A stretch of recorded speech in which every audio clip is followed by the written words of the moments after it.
now this cub was born, again, about 2 years ago, and they will stay with their moms for usually between 3 to 5 years. So, he's about the same size as her. He's a little bit smaller still, but he's growing. And in another year, he'll probably be quite a bit larger than her, actually. And so, it looks like we're going to see most of the bears on our left. There will be some on the right in a little bit. Mira, hay un grande,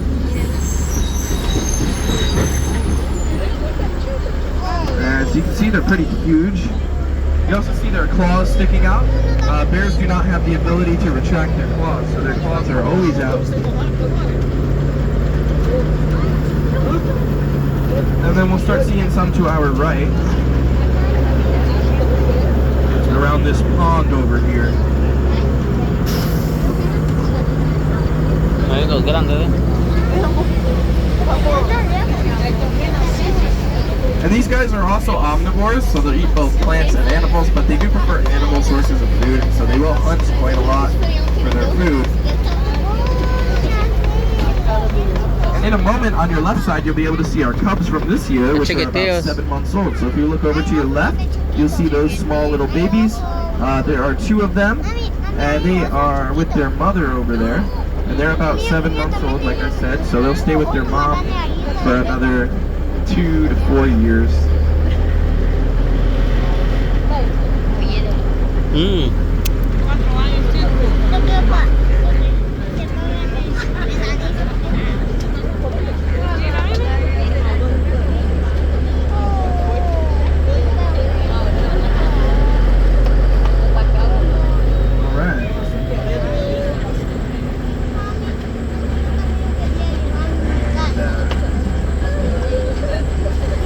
The next section is called the New Jersey Wildlife Conservation Area, also called the Bird Sanctuary sometimes.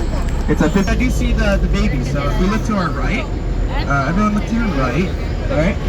You see that mother kangaroo, she's standing up there, and then you see the little baby, he is right there. You guys see that in the back? So that's about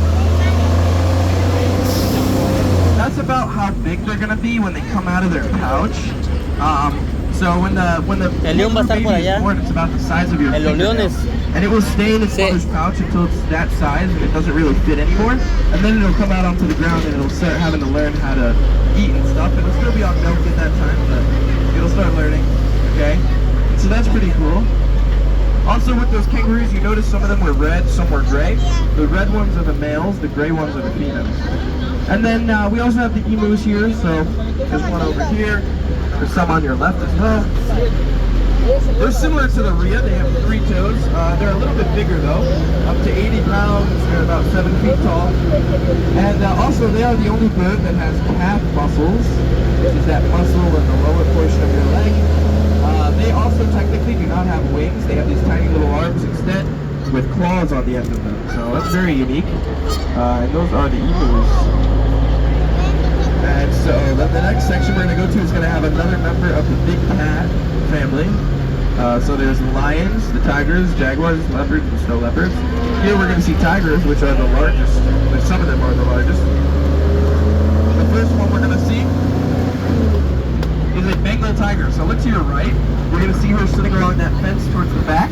And look at her color. This is called a golden tabby tiger, also called a golden tiger. And so you see how she doesn't have any black on her. She's just orange and dark orange and white, right? And that is very rare. That only happens to Bengal tigers. Bengal tigers can also be white with black stripes or white with white stripes. They're the only tiger that gets those different colors. The next tigers we're going to see are called Siberian tigers, and they are the largest cats in the world. They can weigh over 700 pounds. And it's good to note tigers are very territorial, so they like to be by themselves usually and have their own territory. However, there are some exceptions to this. The first tigers we're going to see will be on our right side. There are going to be 5 Siberian tigers living together. Now the reason that these 5 are not territorial over each other is because they are all siblings, so they were born and raised together, and so they're tolerant of each other. And you'll see the 5 living in here. You also see 2 of them sitting in the water. Tigers are some of the only cats that actually enjoy the water. Another cool fact about tigers, they can jump 16 feet vertically into the air. They also can run about 40 miles per hour. Hay On otro your grande. left, that big tiger back there is actually their mother. So she gave birth to those 5 tigers about 2.5 years ago. And female tigers will only raise their cubs for between 12 to 18 months. After that, the babies are able to hunt on their own, and so the mothers will kick them out. And here we just had to move them for her. She didn't want them in here anymore. So we moved them across the street for her. Another way 2 random tigers can live together is if they bond. So very rarely 2 random tigers will meet. They'll bond with each other and they'll be able to live together. Although it is rare. And so as you can see, they are very cool. Another thing about tigers you may not know. When a tiger, I'll talk about the yaks real quick. They are from Mongolia and they are mostly domesticated.